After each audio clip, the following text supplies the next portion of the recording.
What's going on, guys? This is Splurge, your coach of the Bracknell Beedrills for Krash Season 2. I said my team right. I am on fire.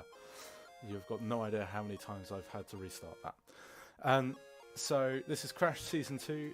It's a UCL style draft, and this is our post-draft kind of general look at our team.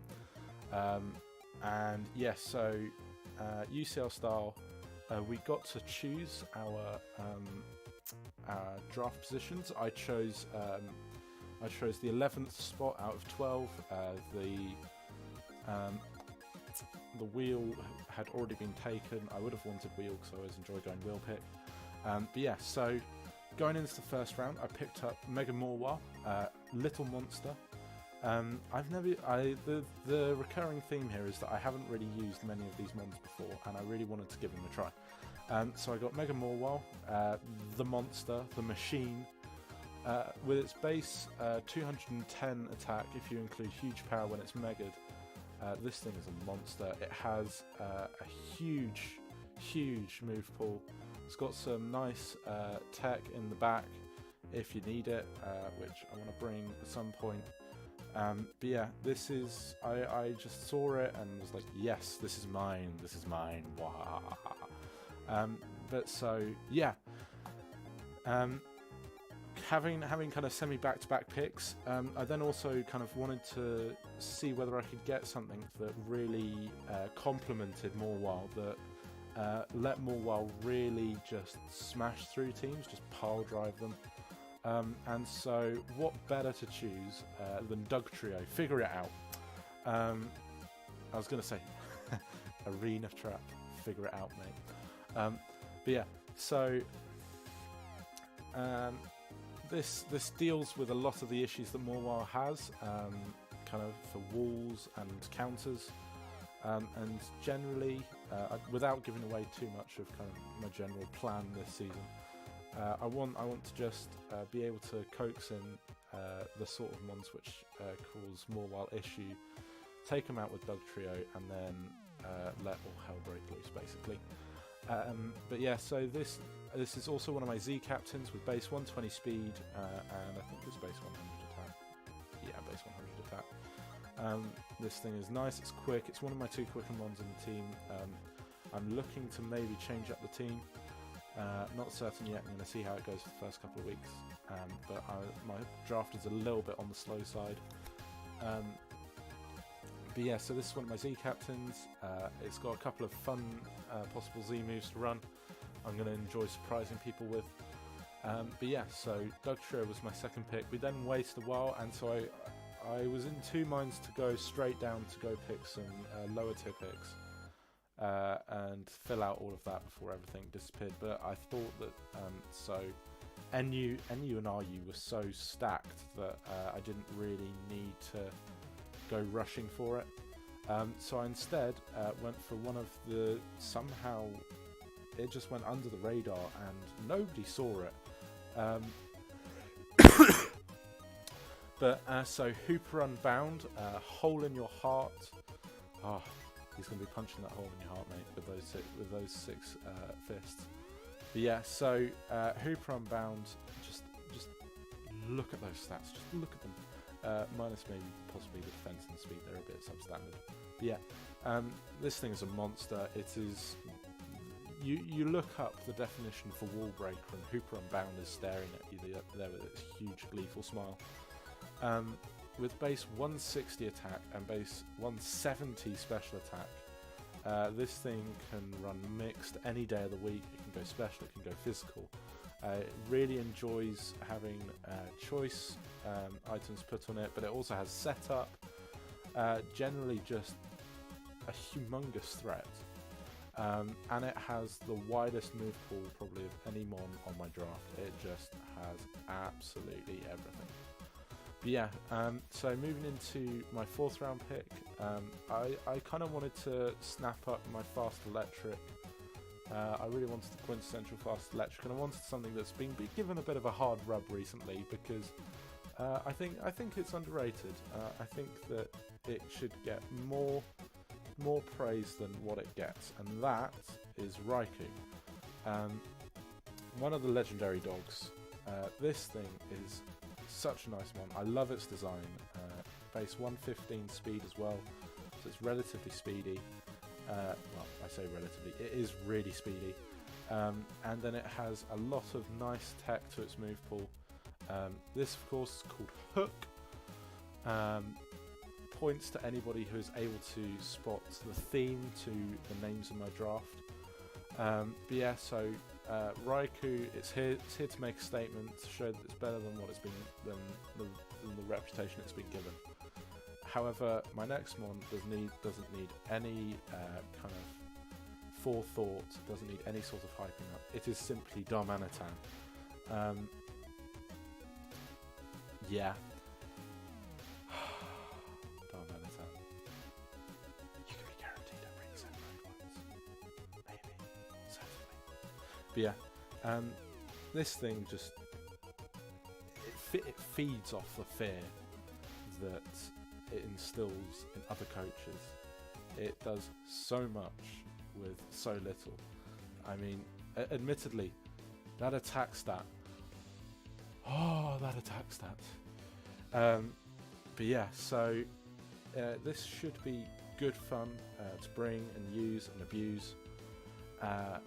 And so again, this is something that loves having choice items put on it. It also has setup, but it rarely comes. It also has nice tech like Endeavour and Encore.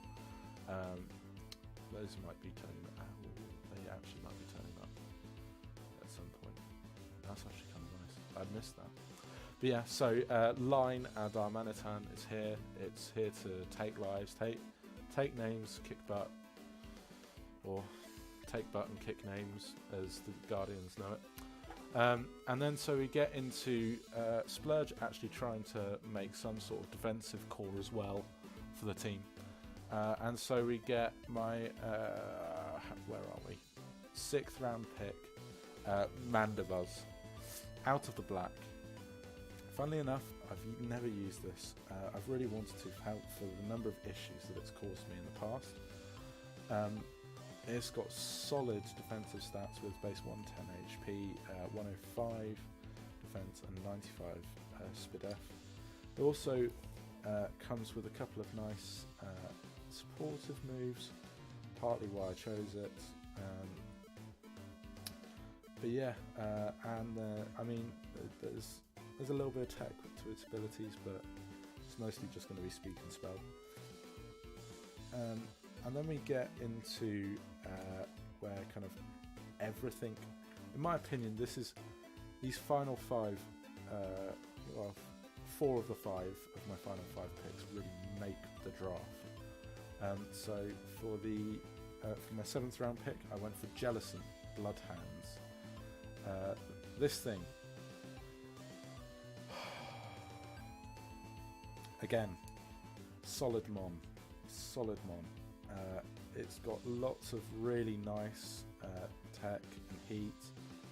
It's got a couple of really nice supportive moves, hint hint nudge nudge, and you'll be sure to see this coming multiple weeks, just for its fatness, if anything.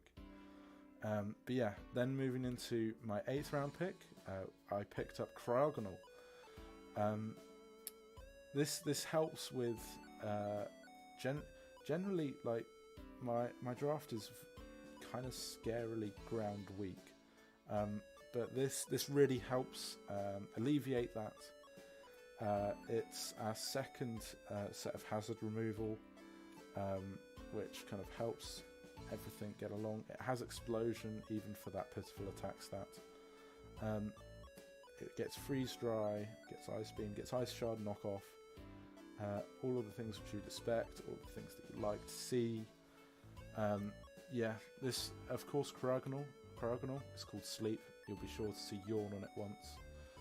If it gets Yawn, does it get Yawn? Oh, it doesn't get Yawn. Okay, well, something will happen. You never know. I'll rest it. Then we get into round 9. And I saw that this mon was on the board. Haxorus Sinker.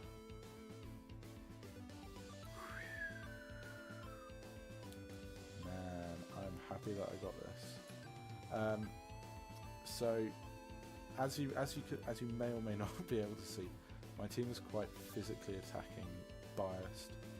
I'm going to have fun against bulky teams with big phys def, but we breaking them, boy. We breaking them with Sinker. It's my main setup mon, apart from Morwell, of course. It's got Dragon Dance. I think it's got Swords Dance as well. If you want to bring straight Breaker instead of Sweeper, it's got a couple of nice things. It is the second of my 2 Z-Mons, so this is the one that will be really breaking down teams, chunking them, making sure that you can really go for the jugular. And I'm going to enjoy this to no end. And of course, it is shiny. This has to be shiny. It's such a cool shiny. Coming into round 10, I picked up Rotom Mo. I got sniped a couple of times on my grass type, which is mildly annoying, but Rotom Mo is no slouch. Come on over. It's got more clearance. It's got Pain Split. It's got Toxic. It's got a couple of really nice things. Admittedly, its move pool is really quite shallow, but then it's got solid stats for its defensive. Its defensive stats are really quite solid. It's very marginally slow. Again, that's one of the disappointing things with Haxorus. It's just a little bit slow. But yeah, no, it gets the Volt Switch working. And then final pick is Toxicroak. I've always had a little bit of a special place in my heart for this one because it's just such a weird mon, a weird but cool mon. Lights out my Toxicroak. It's got nice abilities. It's got some interesting ones. And then it's a setup. It's got Fake Out. It's one of the fighting types which has dumbass coverage, and it's gonna be doing some work for my team. Its stats are generally quite samey, but then that's no bad thing. But yeah, so that's the draft for the Bracknell Beedrills. We play Ducksuck for week 1, so be sure to look out for that game when it comes out. Past that, I hope everybody has a good week. I'll be seeing you quite soon, and I'm showing you what I'm streaming, blah blah blah blah blah. You can see it move. But yeah, hope you all have a good week. And I'll see you in UPC probably Wednesday. If not, I'll see you when